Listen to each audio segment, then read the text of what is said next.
Yes, 40 in my neno Chummy Bay TV man and Mr. Laughter ke koma yate kidweni na matini mawate kaneno lokom tugo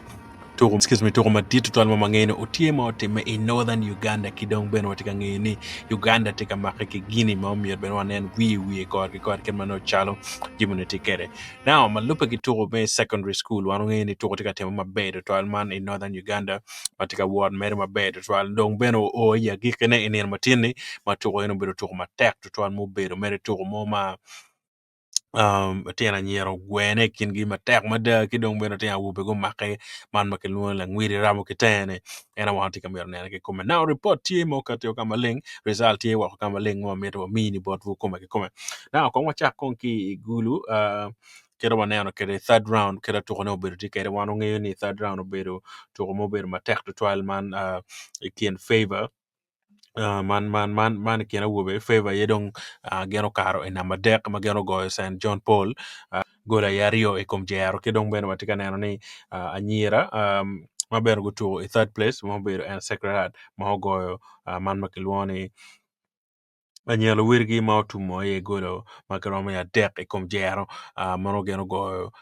gulo high school on ma tek to 12 kidong bene watika neno i finals to go bere kin gulo Central High ka chel ki Graceland ma otumo bere 12 ma neno ni to go ene obedo tie man gulo makilwoni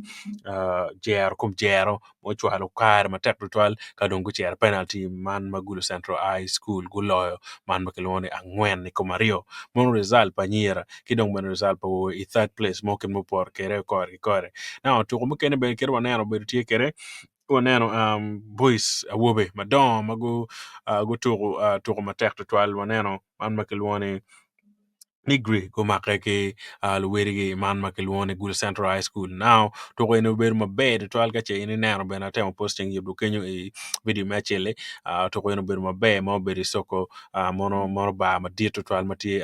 in northern Uganda ma gutugo man makelwone Ario e kom jero Nigri kono go Gul Central High School mono obis ma mega adla katena wobe temo matek to almi obe we i semi final ko meno beru gen mabe to alma unan mabe na watika neno be gen mokene motime ena ye Nigri uti hotel kikobe mandong wang a beach makeneno kore in 5 years in a row ma Nigri tika ter kikobe man me to man and me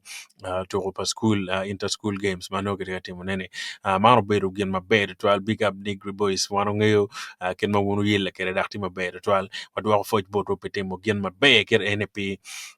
pidano duchu in northern Uganda now to mo do beru bena tek to twal kan wangi bena obere kien man ma kilwoni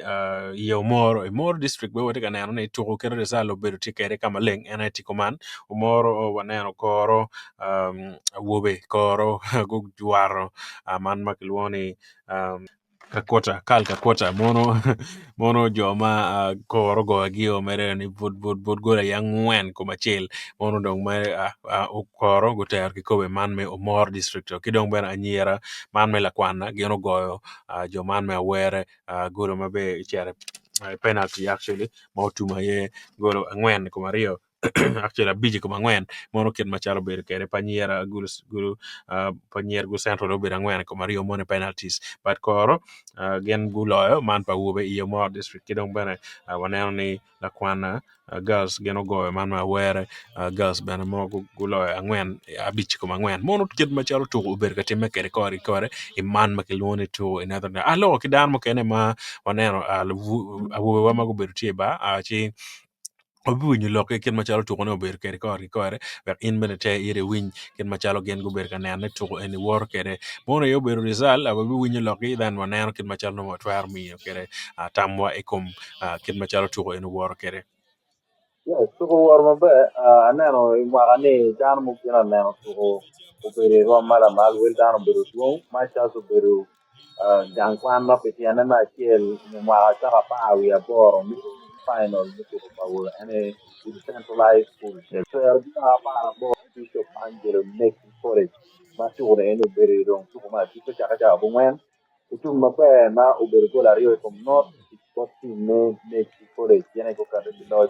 ane no mo pe marapi tere mande kiko kino kiko me titi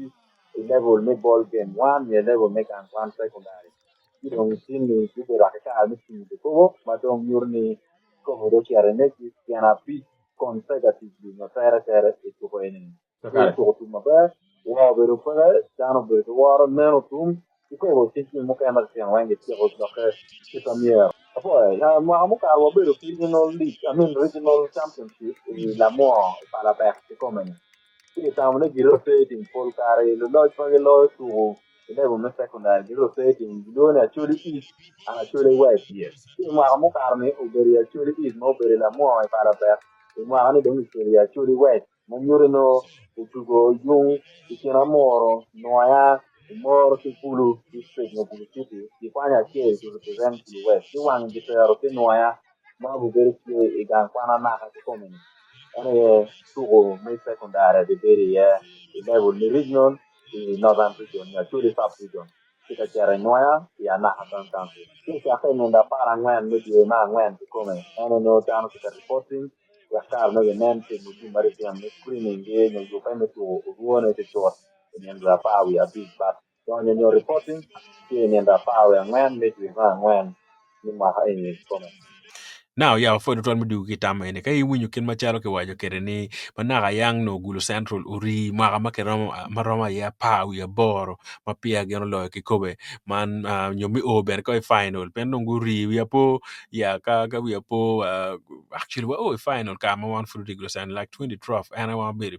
final kisa sama beka ka ya po mabe mo ga kwa kar any power 10 foot and ya gulu central go karo mago final man me to may inter schools any so better get my bed 12 big boys one obs may ch mere o to adwa fo bodu o to ma tek de 12 do fo bodu to ma kom to ko ki dong bene a wangeni to ko en pe beru yot da ko beru to ma tek 12 now get my team and I don't want to regional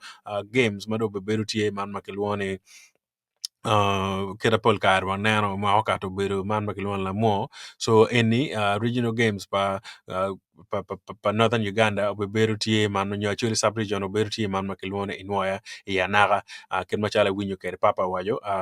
to ko en be bedo ya naga chakane en pa wi ngwen ena to en be yapake so one dichu mano wati ya naga wachiro chwa dil wange elephants tikono elephant park en tie ke to ma be to almiro to foch en bodgi gen mena go ordana hoặc dano bien ga chwak ma peju ki jimi duchu mano wano to ate mane afo de twal gene won jo duchu mo te ganana wa mana ye resal ma wa na kel botu don wana ni jo mado be cher ke guru district ana nigri guru central ki don bene man makil woni favor high mono ki twala dana dek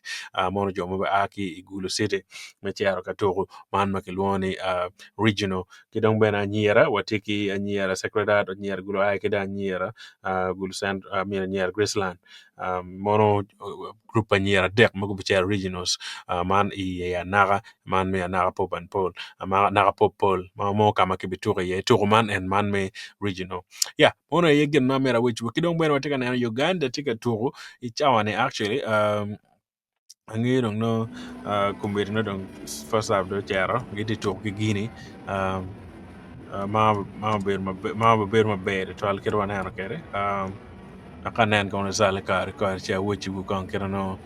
tiga war kere chan actually Uganda do moro la dien maglone ala no kelo ite ke pia de ko bichel en tema moro don we go Uganda Cranes tema tika loyo ichama ne gola ya chel ala no kela yo moro mono gen ma bede twal wangeni gini geno beru club ma I mean country ma peyot ba gen tie jo ma peyot ikay nena to ma meki go Uganda ki gangi pole ki dong bena ka na record magenno gidi kere makache guturo 8-8 manone Uganda wuruto lo kerio gen gulo chakide kengwen ken machalo report wajo kere now en tito ma dito to almaka Uganda lo wuruto bichwal Uganda mabe group donc be wa Uganda wuruto tele virtual me biru ben mi chere World Cup in World Cup qualifiers but to it's a must win but Uganda kere don committee Uganda team more for sure Mungkin mir go go clean sheet in ben maber 12 half time mono first half utuma chel